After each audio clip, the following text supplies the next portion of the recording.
Welcome back, everyone. Ready to dive in. Always.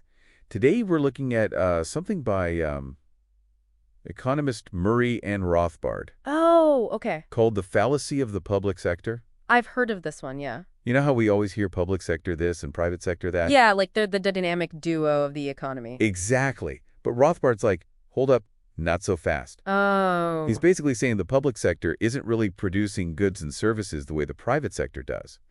Interesting. More like a consumer, he's A saying. consumer, Yeah, one that takes resources from, the private sector. but not partners, more like rivals. Kind of, yeah. He uses this pie analogy. Okay, I like analogies. Imagine the national product as a pie.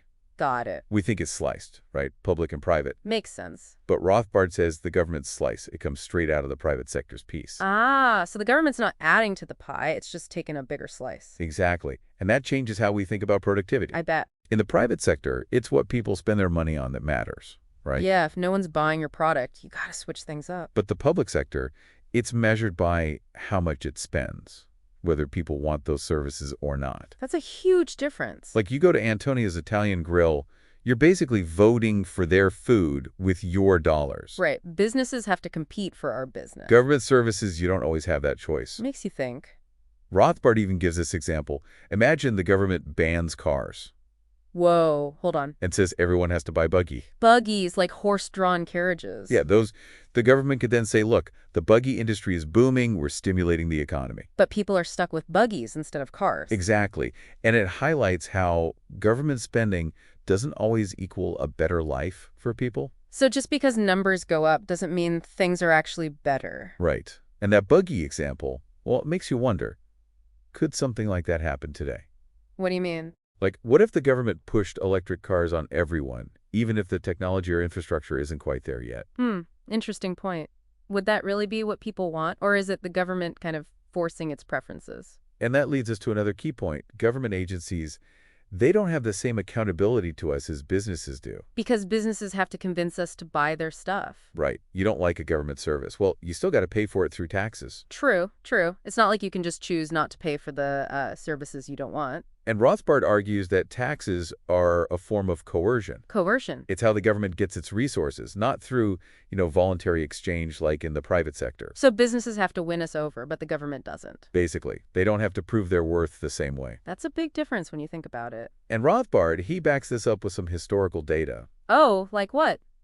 In the early 1900s, government spending was only about 7% of the national product. The national product. Yeah, basically everything produced in the country. Okay, got it. But by the mid-1950s, government spending had shot up to over 30%. Whoa, that's a big jump. And he uses this to say, the public sector isn't exactly starving for resources, like some people claim. So the idea that the government need more and more money, maybe it's not so simple. Right. It's a complex issue with a long history. I'm starting to see why this Rothbard guy was such a big deal. He definitely makes you think differently about the role of government. Absolutely. Now, some people might be thinking, but don't we need the government for schools, roads, public safety? Exactly. And Rothbard gets that. He really does. Okay, so what's his point then? He says if private wants are so unimportant, like some people say, Yeah. then why do we always want the government to do more? That's a good question. Makes you think, right? It does. And it reminds me of another economist, John Kenneth Galbraith. Galbraith, yeah. He actually thought the private sector was too big. Really? He said we should give more to the public sector. Wow, that's a different perspective. Totally different from Rothbard. So Galbraith's saying, like, as people get richer, their own want matter less. Kind of, yeah. He thought things like education, infrastructure, social programs, those become more important. The things the government usually handles. Exactly. So Galbraith and Rothbard, two very different views on the economy. One's for shrinking government, the other's for expanding it. But here's the thing. Rothbard points out that Galbraith, Yeah. he blames advertising for making us want stuff. Oh, yeah, the whole creating artificial desires thing. Right. But then Rothbard says, hold on, doesn't the government advertise too? Oh, that's a good point. Like, you see ads for joining the military, right? Or public health campaigns. Yeah, I guess so. But it's not quite the same, is it? That's what Rothbard's getting at. With businesses, you can choose to buy their product or not. True. But government advertising, you're paying for it through taxes, whether you like it or not. Ah, so it's more like propaganda, maybe. That's what Rothbard calls it. And it all goes back to that idea of coercion. Coercion, right, we talked about that. You're forced to fund government programs, even if you think they're a waste. But with businesses, at least in theory, you get to decide where your money goes. And that freedom of choice, That's really central to Rothbard's whole philosophy. So where does he land on all this? What's the big takeaway? He basically says that making the public sector smaller is always a good thing. No matter what. He even quotes Thomas Jefferson, "That government is best which governs least." Wow, going all the way back to the Founding Fathers. And it brings us back to our own community here in Deer Park, LaPorte, Pasadena. Okay, how so? If we really take Rothbard's ideas to heart, what does that mean for how we think about local government? That's an interesting question. Are you thinking, like, could we shift some things from the public sector to the private sector? Yeah. Like, could that actually make our community better, more efficient, more prosperous? It's a thought-provoking idea, for sure. Could be a bit radical for some folks. Maybe, but I think it's worth exploring. And that's where you, our listeners, come in. We want to hear what you think.